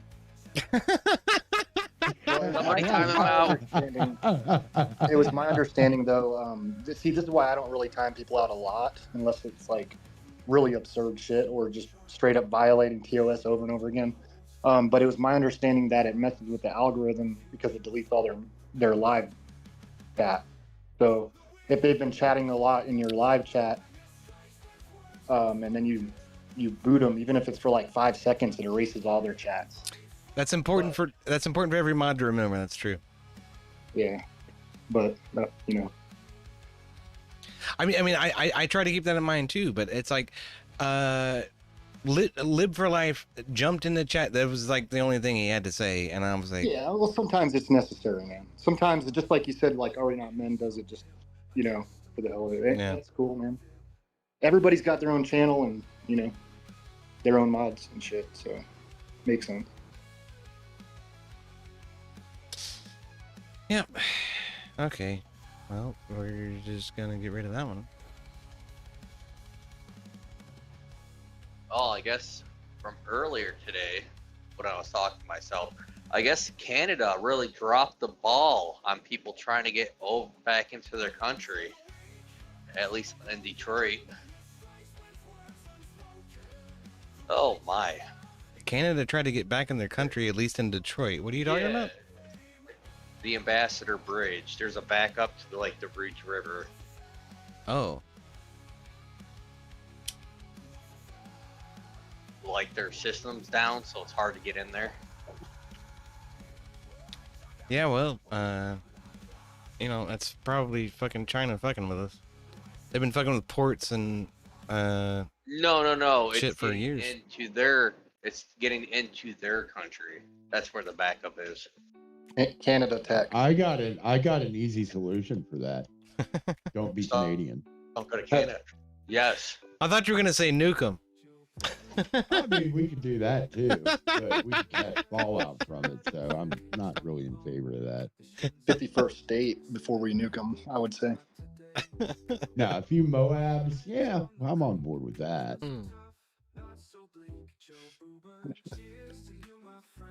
I swear, I wanted to stop fucking Emmet from reviewing all of that content, but he got goaded real hard into just completely giving Steelman everything he wanted without Steelman having to lift a fucking finger. And I'm just like, don't stop. Why are we looking at his stupid arrest? Why are we looking at his stupid video where he went onto an Orthodox panel? Why are we looking at his stupid video where he's fucking making this presentation about phallic mushrooms being fucking Jesus? This is all hogwash and horse shit. And all he wants is for you to put it on your channel. Yeah. I get a feeling that's why he was waiting so long too. Just to see how much he would play. Yeah. But that's why I was saying earlier on. I was like in the chat and I was like, Emmet, open the panel, man. He sat in my waiting room and waited to hear if he could hear himself on my stream. It would not fucking say anything. I'm like, you're gonna have to verify yourself before I let you fucking talk, dude. Because I don't know if you're you, you know? People can pretend to be other people on fucking Discord. That's true. And it's, again, like, all of this boils down to the environment that lefties created in the first place, right? We're gonna ban you off Twitter. We're gonna ban you off YouTube. We're gonna ban you off Twitch. We're gonna ban you. We're gonna ban Parler off AWS. Go make your own Twitter. Oh no, you can't have that. You know, this, that, and the other thing, again and again and again and again. And then that trickled down into the community, where the community started brigading people who were conservative. No, you can't talk. Your speech is violent. We have to stop you. We need to get 10,000 bot accounts to mass report you and get rid of you, like, right now. Like, oh, you come into our space? You come into Hasanabi's chat? You come into I'm Really Important's chat? You come to Dylan Burns' chat? You want to dissent? Get the fuck out. Get the fuck out. You don't get to talk. No, fuck you. Washington Sentinel, you know, Washington Post, you know, the Conservative Review. These are the places you're citing. Get the fuck out. We don't listen to people like you. You're full of shit. You're a Christian white male conservative. You don't have any authority to talk on abortion. Why do you get to talk about abortion? You don't get to talk. And yet they come to us and they say, you timed me out for, you know, an hour. That's violating my free speech. You're chilling the environment. You're ruining the discourse. The shit. I just like to draw dicks in chat. The shit is so beyond hypocritical. It blows my fucking mind that they even have the gall to make the argument in the first place. That's what's mind-blowing to me. And honestly, if Emmet had given me a different prompt, right? I don't know that I would have even engaged in the debate in the first place. Because by engaging in the same prompt a second time, Steelman revealed everything he had to say about it already. And what happened with Corey Barton is he made his opening statement, and then every time Corey Barton countered one of his points, he just rebound back to the opening statement and reiterate. Rebound back to the opening statement and reiterate. You don't hear that, right? I hear you talking. Oh, then you can't hear my radio. Hold on. I cannot hear your radio. I mean, I don't know. No, that was my radio. No, that was my radio. I didn't know if you hear it in the background. Oh, okay. I got my CB running. I always got it running. That's a good thing. You should probably always have it running.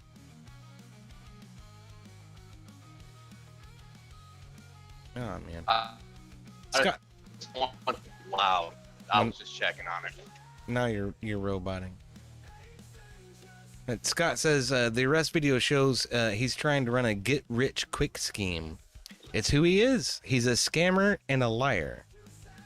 Ain't that the fucking truth? Ain't that the fucking truth? And then just the sheer and unmitigated fucking gall to come into Emmett's chat and say, fuck you, I don't have any respect for you, I don't have any respect for EOD, and fuck this whole thing. Yeah, that's what blew my mind. I'm like, what? After making us and the audience and everybody wait for an hour and a half. Yeah. Oh, he made everybody wait. Yeah. Yeah. Wow. Yep, an hour and a half. What, hour and a half? At least. Yeah, it was about an hour and a half. And it sucked because, like, it kind of sucked. I mean, it's still entertaining and fun in a way, but we got to watch a bunch of Steelman videos, reruns. But EOD thinks we should not have done that, but yeah, but we still made fun. We of all got the a fun laugh. we had. Yeah, we made. Yeah. It was a fine Emmet panel anyway. And like we had a good time hanging out and talking with each other about it. Yeah. Well, here's the good part that came from that. Now, if Emmet wants to makes his debut on Emmett's channel again, or not debut, makes an appearance on Emmett's channel again, he's gonna have to pay $100 or someone pay $100 to see him. I think it's up to 105 because you've got to give EOD 5 too. 10. 10. 10. I thought you were gonna split the 100. You know what? Hold on. Are you gonna ban Steelman from your show? I already did. $100 bounty. Yeah, put $100 bounty right there if he wants to come back. Every Boom, show. There you go. Every show. I tell you what I'll do. Okay, I'll bring him back for $100 bounty if he gets brought back on Emmett's first. He's got to give Emmet $100 first, and then I'll bring him back for $100. And if Emmet splits his 100 with me, I'll split my 100 with him. Then we'll both end up with 100, and that'll work out. That's fair. That's fair. And I make 10% on that because I came up with the idea of the bounty that I stole from Dusty's. Whatever, man. If you stole it from somebody, it's only worth 2%. That's bullshit.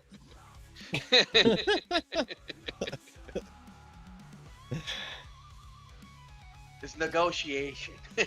All right. Well, then you get 5%. I get 5%.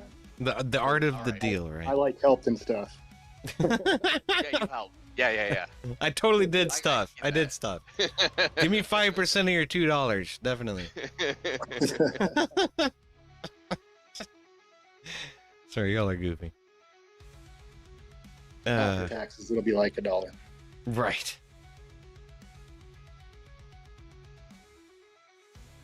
I don't know. What a shit show, man. What a fucking shit show. And all in the name of like a lefty spurging out and saying, I haven't been allowed to speak. And yet I made an artistic choice to not speak instead. Oh, really? Well, how interesting. You let him up and like let him talk. Mm-hmm. So I mean, that's more than he kind of deserved, I think. That's kind of gay. Well, here's the thing: is he made an absolute fucking idiot of himself, and I was happy to let him do it. Yeah. I mean, tell me I'm wrong. Anybody in the chat? There's 20 people watching right now. Y'all convinced by a Steelman? You think that I'm a tyrant? That I crucified his buddy Live for Life by timing him out for a day because he was disrupting a Bible study? Let me know. Well, my answer to that is we all need a cup of liberty to quench our thirst of this tyranny bestowed upon us. But that's always my response. But that's a troll answer. I know. Okay, so Steelman actually latched onto that at first, and like I criticized him because it's like he didn't seem to recognize that you said that at the end of his debate with Big Soda. Like I recognize that you said that, and that was a throwback, but it's like he didn't. So I've been saying that for a while, ever since he started crying about this. Well, what do you mean by that? Like, what would you like to see in terms of modding? What do you see that's like overreaching? Oh no. Well, you're talking about what my liberty thing? Yeah. No, not nothing. I just think it's funny, and then Steelman thinks it's like on his side, and I'm just being a troll Okay. What's up, babe? at that point. That's funny. That just makes him dumber. I don't think that's wrong. I just do it to babe. be a jackass. It's good to see you, Abe. How you doing, man? Good to see What's you up, too. Abe? I'm well. I'm well. I can't see you, so That was interesting. Very, very interesting. Yeah. Indeed. I'm sorry. Are you gonna do the bounty thing too and ban Steelman for $100? I don't know about bounty. Maybe like. Never mind. I'm not going to say that out loud. We are live on YouTube, so. I know. So I am too, technically. I was going to say something very mean and rude, and I don't generally tend to do those things. So, yeah. So I wanted to pop over and see if you wanted to stream gaming with me. What do you mean gaming? Or if you, well, we're playing Among Us tonight. Oh fuck! Right. Among I'm sorry, Us. man. Yes. I'm just asking. You don't. It's not like a prerequisite. I just wanted to see if you wanted to dual stream it. Like you can stream playing it while I stream playing it, for fun. I have to do it on my phone. Well, hold on. Did Oh. anyone send EOD $5? Somebody sent EOD $5 for the game. Well, You don't know how close it gets around here sometimes. I'll tell you that. But I want to apologize for what he said about the Marine Corps. I think that was extremely untoward, but I also think it's important to hear it out of the horse's mouth. Is that this person has absolutely zero respect for this country or for the people who fight and die for it. So I'm sorry about that. no, I appreciate the stance you've taken. He has done this similar to me repeatedly. He often jumps into my chat randomly during a live stream and starts calling me the M word, and I've done these horrible things, and I've raped and pillaged other nations for the benefit of no one but myself, and like all kinds of stuff. Like it's like a constant thing. Wonderful human being. Yep. And what's worse is it'll be like a chill live stream where we're all just hanging out having a good time, and he just jumps in out of nowhere when we're like Gets not all- even talking about that, and he just he gets all lays into it. hot-headed for no reason. Yep. Yep. Yeah. So it's silly. So I'm gonna do a test real quick on my end, and I'm going to switch to a different window and see if chat can hear you folks in Discord. That'd be cool. La la la la la la la.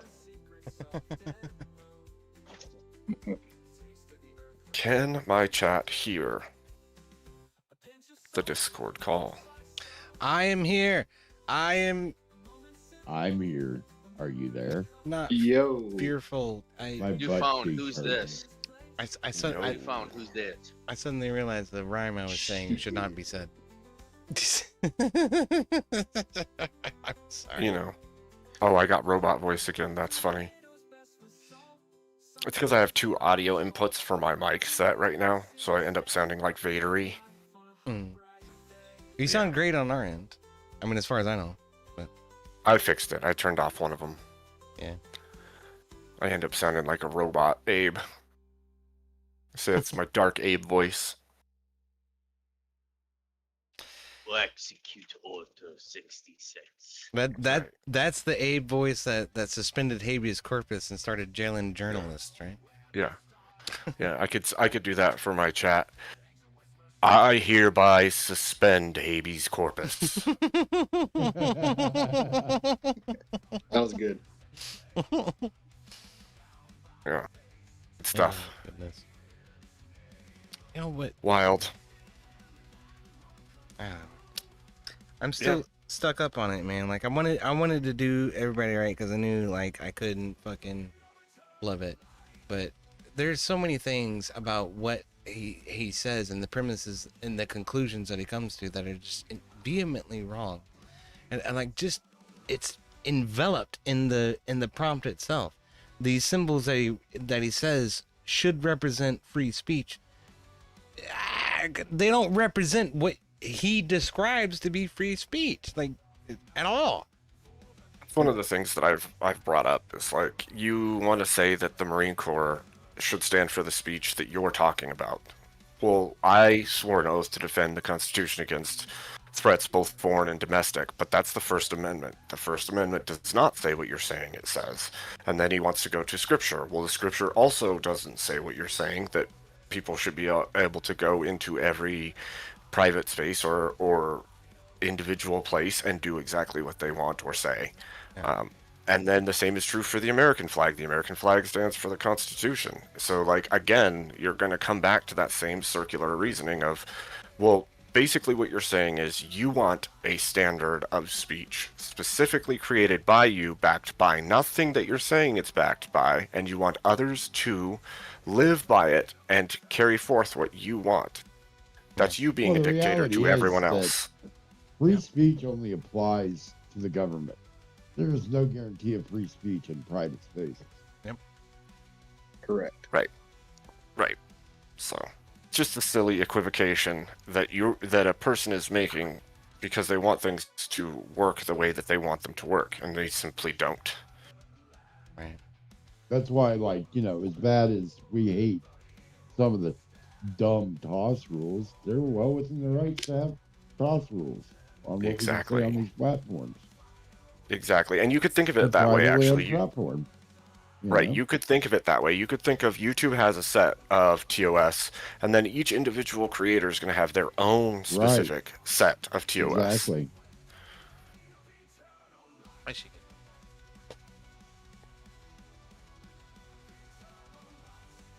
Yeah, that's kind of why I always say as a mod, in places, it's kind of like up to the channel creator as to what they want shown on their channel. Because, I mean, whether they're breaking TOS or not, I mean, sometimes it's not called for. Like, for instance, in a, Bible study, going in there and blasting it. Absolutely. Yeah. It doesn't make any sense why you would put yourself in that situation to begin with. So it kind of shows you sort of mindset sometimes he has. What's most revealing about it is that it wasn't even him who fucking said it. Okay, like he was so vehemently fucking offended by the fact that somebody else got fucked with. It's like, why? But he's putting himself out there like that. He could just kept his fucking mouth shut. I don't know. He already knows the heat he has. I don't know why he tries to start shit, Had nothing to do with him. Again, it's all fucking clout chasing, man. It's all fucking clout chasing. That's all it is. I mean, even if it is a metric that he stands for and wants to see others stand for, it doesn't mean you get to dictate it upon others. Yeah. Right. And he can have that standard on his channel. I was gonna say, like, I got him to demonstrate exactly how subjective it was. When I'm like, okay, so what does free speech mean? Like, right? Like, because apparently we're not talking about the same fucking thing. Like, what does it mean? Is that, oh, well, it has 3 layers. Oh, wait, well, it has 4 layers. Well, it kind of has 5 layers. Like when you start, like, teasing all of it out, it's like, there's nothing objective about it. It's like a personal interpretation of, like, where can I say the most heinous shit that I want to say? That's my free speech, and wherever that gets limited sort of defines these quote unquote layers of it. It's like, okay, now it begins to make sense, because it's not in the name of having a conversation as he claims it is. It's in the name of disruption, and I should be allowed to disrupt you because you're on fucking YouTube. That's it. That's ultimately it. Yep. Basically. Sounds about right. Yeah. Or left, rather.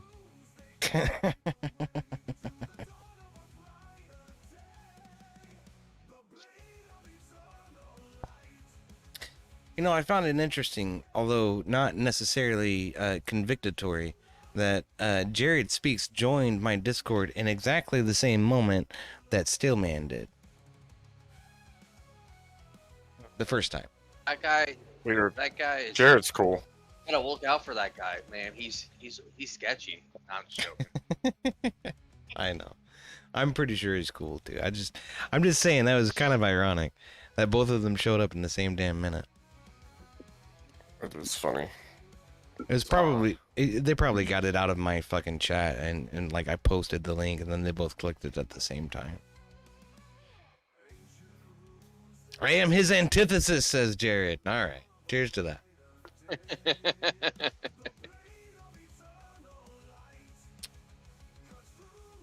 I'm gonna try to install Among Us on my phone, brother. But okay. I don't think I can play it on my computer. I really don't. Aviator, you gonna play? On your computer? Hopefully it'll allow you to play with the people on PC. I think sometimes it's Marcus. I think Marcus played last time on his phone Yeah. with you guys. So I it think should you're right. work. Yeah. I don't know that I'm That's going why to you would play because I don't know how much longer I'm going to be able to tolerate sitting in this chair. That's fair. My road rash is screaming at me right now. Well, you could get it on your phone, then play while you're laying on your. It does sound like a pain in the ass. It literally is. It literally is. But hey, at least I didn't almost die this time. Yeah. Say again? You know, I said at least I didn't almost die this time. Last motorcycle crash I had, I almost died. But that's why you don't drive motorcycles. You drive in a car with 4 wheels and 4 walls and 4 doors. And you don't die. Also Not if you drive a Jeep. Not if you drive a Jeep, then you got no doors. That's why I specified 4 doors. Yeah, motorcycle accidents are more often than not deadly, but you know. Did you hear they made another Jeep for the fucking army? Yep. Really? Yeah. So Fat Electrician did a video on it. Yeah, it's another light, unarmored fucking vehicle with no fucking doors. I'm like, what are you assholes doing? We need to protect our soldiers. Stop building those things. No, that's not a bad idea. It's because it's not front line, right? It's for logistics, for moving people around, and But it has some pretty cool features with being able to be transported like by a Chinook and saving infantry from having to hike everywhere.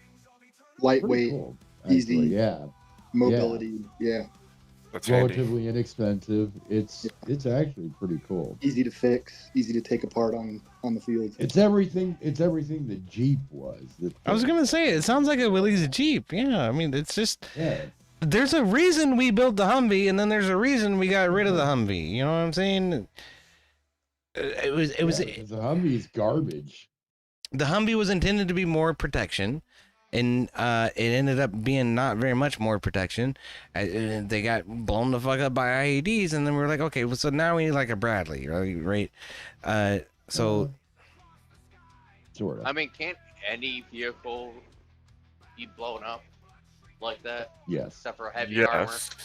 Well, even heavy So- armor can, but Yeah, well, I mean, if there's enough fucking firepower, yeah, but if you're talking about a pipe bomb, there's only so much it can do. And it will tear apart a Jeep. It will tear apart a Humvee. But wow, your image is on my game screen now from Discord, I think. That's kind of cool. Weird. That's gotta cool. look- Well, I mean, I think I set up a thing so that I can have people on the screen while I play. Like the overlay for streaming and stuff. But Yeah. the placement looks weird. So I got to figure that out, I guess. you're still fucking experimenting with OBS. Yeah, I forget about that. Yeah, cool. True. Man, I think I set up. I am very happy to try to work with you through some of that. I've been using OBS for years, so there's a lot more I could do with my own stream that I don't. So there's a lot of knowledge up here that I could share. Right?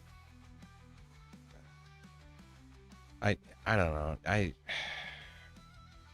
probably should make some stings and some transitions and overlays. There's a lot that OBS can do. Yeah. All right, we've all told Abe that if he wants help, he just has to reach out.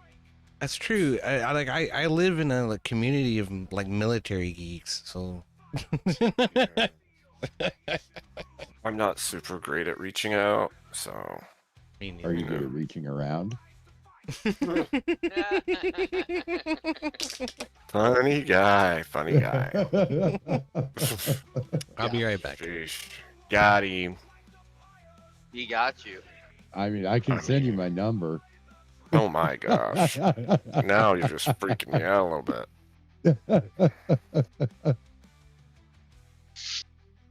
All right, let's see. I may or may not be a little bit high on fucking oxys right now for my motorcycle accident that they gave me, so I may or may not be responsible for the things that come out of my mouth. Okay. I'm a freedom of speech, yo. Yo. You're suppressing the Twister's freedom of speech. I'm not suppressing anything, man. I'm just joking. I'm joking. Which layer of it though? Which layer of free speech is being suppressed right now? Right? The fifth layer. How do I don't even know how I create these things and make it work, actually. Well, I have the game. It didn't cost me $5. At least I hope it didn't. But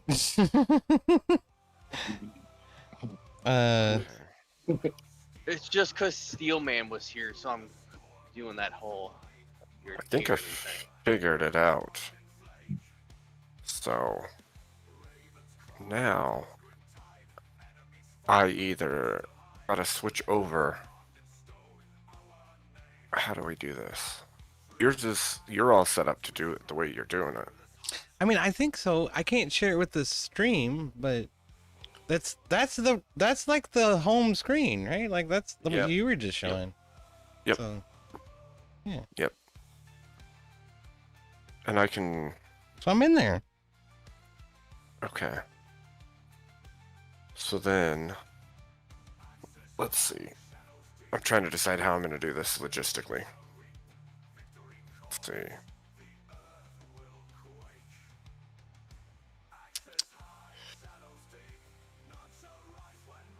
Speaking of logistics, DOD, did you see all those confiscated CDL licenses that had no names on it? That was literally in their name.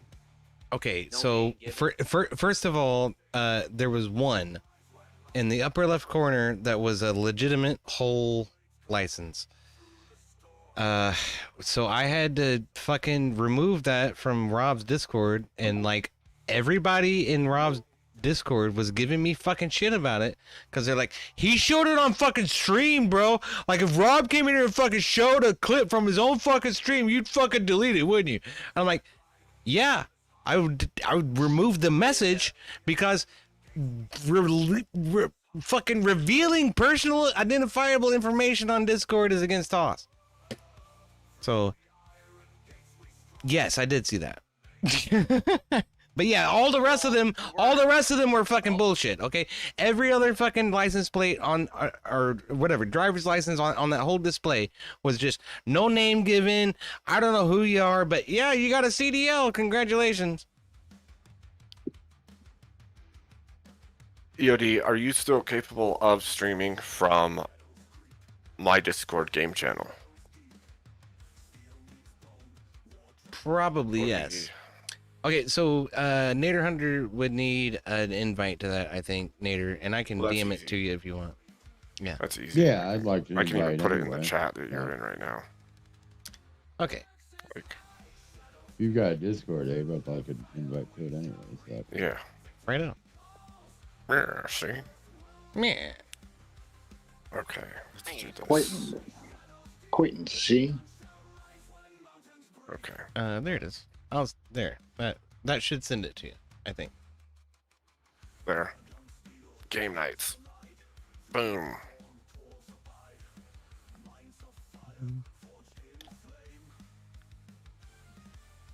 Join that. All right. Yeah. And we'll just keep going, and if we do that, then I can share screen in Discord and they can still see what's going on. But then you'll be able to screen snipe me too. Well, there isn't any reason you shouldn't be able to share in here, but it's fine. I'm cool with that. Yes. All right. Well, I didn't know if you wanted everybody from the both chats to join your Discord or not. That's the only thing I was worried about, mostly. It's whatever. If they're problem children, I'll fucking get rid of them. So. I'm in your Discord now. He's inside of you, Abe. Nader is inside of you. Yeah. Oh my gosh. Deep inside, all 2 inches. Oh my gosh. Okay. All I'm right. gonna switch over now that I've been... you're saying you're transitioning to Oh my gosh. Thicko. Thicko. He's on All a right. roll. He's got you. He does. Got you backed in a corner. Oh my gosh. Are you stuck, step bro? I am gonna... Yeah, let's all switch over to Abe's Discord. I'll go ahead and close out my stream and try to send everybody your way, Abe. Right, Sounds good. Well, you don't have to close the stream. You could still stream it, right? Yeah. I clicked it and it took me nowhere. You clicked what and it took you nowhere? I put you in the right channel. Hold on, I'll do it again. See what happens. Okay, I'm gonna jump over there. Yeah, K2 guys. Well, wait a minute now. I don't see a gaming. I don't. Yes, see I'll have to pull you in either. Okay. Oh, he's got to pull. So we jump in general, Oh, like that last sounds night. like or... fun. Yes. Yep. All right. Make sure I Alright. did it right. All right. Fair enough. I'll see you guys over there. See you in just a moment. All right, yeah. Y'all transition over to Abe's Discord, and I'll close out the stream. Okay. All right. So, cheers to everybody for coming out tonight. I know it was kind of a fucking shit show. Apparently there's still somebody hanging out on my Discord. Why is that? No. Yeah. No, just the overlay is dumb. That's okay. All right. Well, anyway, man, I'm so glad you guys came out and chilled out for a minute, and like we had a little bit of a fun time with Emmet. And Steelman made a complete fucking ass of himself. So, why am I not fucking surprised about that? I'll encourage everybody to head over to Abe Dingus' stream. I don't know. I'll hang out for a bit. And Scott Hotvid says it was not a shit show. Yeah, it was. It kind of was. And that's okay. You know what we do? You know what you do when life gives you lemons? You make lemonade. And I think we made some lemonade today. Okay? If Steelman had any credibility left, it's probably gone now. Cheers to that. In any case, I hope you all have a nice night. Go over, hang out with Abe. I'll be over there very shortly, and we'll hang out. We'll play some Among Us. We'll have a good time, and we'll close it out and move on to tomorrow. Many cheers, y'all. Thank you for being here. Thank you for all the support. Thank you for hanging out, and we'll see you next time. Go to Abe's. I'm hanging out at Abe's. All right. Also, I made this badass fucking song for Abe. Like listen to this while I go to the bathroom. Because I have an old man brother. Oh, wait, no, not that one. The other one. I played that one at the beginning. Okay. Yeah. This one. All right, hold on. Okay. Here we go. You ready? Lord, so streets, his shadow grows, in dangerous hunts, the darkness knows. Vampires shriek, they fear his name, their fangs will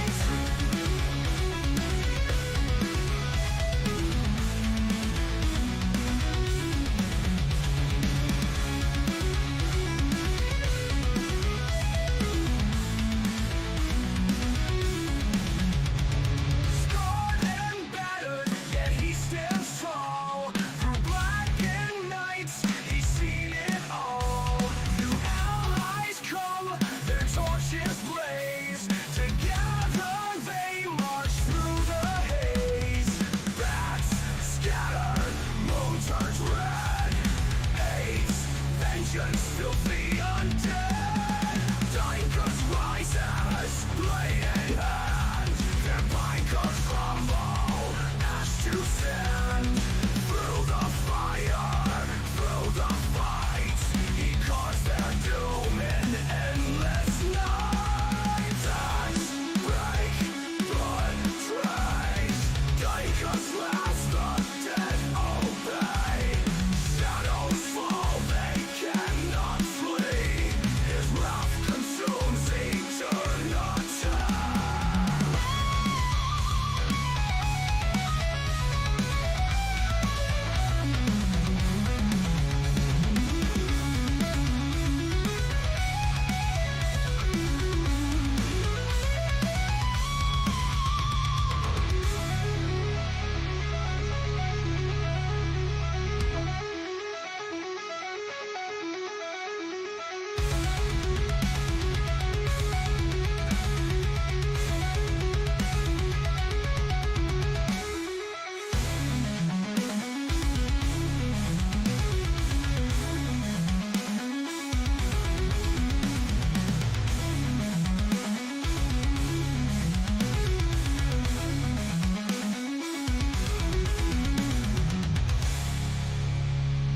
Fangs break, blood sprays, dankers laughs, the dead obey. Shadows fall, they cannot flee. His wrath consumes eternity.